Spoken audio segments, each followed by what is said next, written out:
The issue of Islamization in Europe, under the guise of multiculturalism, has stirred unease and provoked heated debates across the continent. I've been called Islamophobe. Europe is a Christian continent by its faith and by its culture. That is why I'm going to fight for the Christian Europe until the final victory.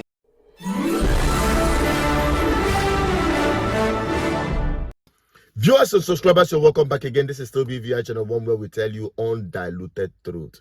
Are you recently following the trend of event where the Western world are beginning to wake up suddenly because the Islamic invasion is done on them, that they've already penetrated them?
I'm going to bring you samples of the positions of some of their leaders. The issue of Islamization in Europe, under the guise of multiculturalism, has stirred unease and provoked heated debates across the continent. Many European nations, once champions of open borders and multicultural societies, are now grappling with the unintended consequences of mass immigration from Muslim-majority countries. The European Union's policy of dispersing immigrants, particularly from Islamic nations, among member states has led to significant tensions. Poland, in particular, has emerged as a staunch opponent of this policy, refusing to accept refugees from the Islamic world. This refusal led to condemnation by the European Court of Justice for violating EU agreements. However, rather than bowing to pressure, Poland has doubled down on its stance, emerging as a prominent voice within the EU and the broader Western world on the issues of illegal Muslim immigration. Poland's approach is not merely about border control or demographic shifts. It reflects a deeper commitment to safeguarding its cultural heritage, sovereignty, and way of life in an increasingly globalized world. Poland's approach to immigration, particularly from Muslim-majority countries, is rooted in a desire to preserve its cultural and national identity. The country and its people have been vocal about its concerns regarding mass immigration, particularly from Muslim-majority countries. The right-wing party of Poland argues that such immigration poses a threat to Poland's Catholic and Slavic cultural identity, as well as its national security. This perspective gained significant traction during the European migrant crisis of 2015, when millions of refugees and migrants, primarily from Syria, Iraq, and Afghanistan, sought asylum in Europe. While Western European countries like Germany and Sweden welcomed these migrants, Poland, alongside Hungary and the Czech Republic, resisted the EU's migrant quota system. Poland's government justified its position by emphasizing the need to protect its citizens from potential security risks associated with radical Islam. This view has resonated with a large portion of the Polish population, who fear that an influx of Muslim immigrants could lead to social unrest, terrorism, and the erosion of Poland's traditional values. At the heart of Poland's opposition to illegal Muslim immigration is a desire to preserve its cultural identity. Poland is a predominantly Catholic country with a strong sense of national pride and historical consciousness. The memory of past invasions and occupations, particularly by the Ottoman Empire and the Soviet Union, has instilled in Poles a deep-seated fear of losing their sovereignty and cultural uniqueness. Poland's leaders have argued that accepting large numbers of Muslim immigrants could dilute the country's Catholic heritage and lead to cultural conflicts. I am fearful of such a tendency, such a trend, which is clearly visible, very much visible in France, in Germany, and in other countries. Muslim migrants from the Middle East who are coming to Germany and France and other countries, and who want to change their culture of those countries, those nations. I am clearly opposing to such attempts.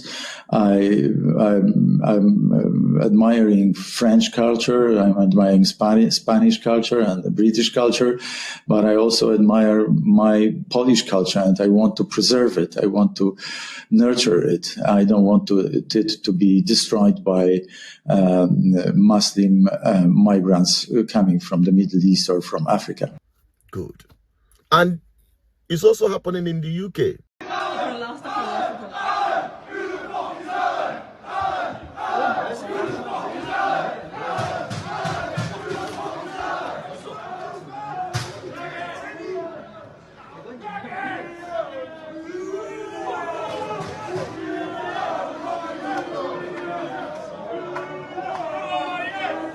As you all know, many mayors of UK are from Middle East, Muslims.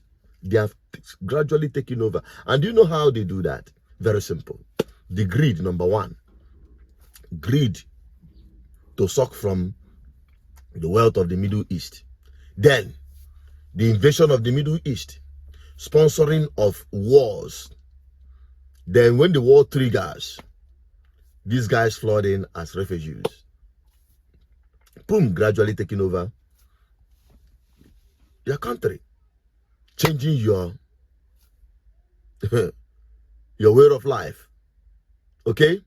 You can imagine a people coming to impose Sharia in your country, changing your cultural values and norms, whereas running away from the same Islamic Sharia in their various countries.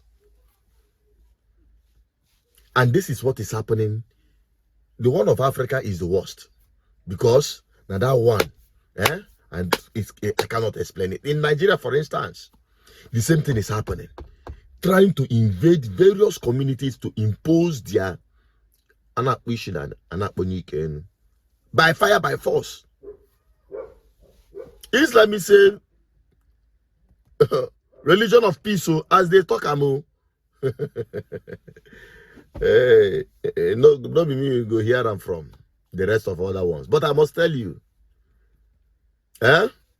he who invites or brings in pythons into his household should be ready for the consequence. Islam is a religion of peace. There are so many, at least some very peaceful, what do you call them, or moderate Muslims. Let me just use that word, moderate. Those ones, when you say they are not carried away by religious fundamentalism. The same thing is also, if you flip the page on the Christians, the same thing is also happening. But thank God, why I'm saying this is that when the Western world thinks that they are safe, let them know that they have entered one chance. And I tell you, it's already on their doorstep. The invasion is real. And that's exactly what Trump wants to put a stop to. So if you're a president like Trump, won't you do the same for your people? Let me have your opinion on the comment section and what you think about it. And to my Muslim followers and fans, please don't feel offended. I know many of you are moderate Muslims. I just hope you guys will help in sanitizing your religion so that it doesn't become or continue to become a menace to humanity globally. That is my take. What's your take? Let's have it on the comment section. I still remain Suchinot Peters, your advocate for good governance. Bye-bye for now.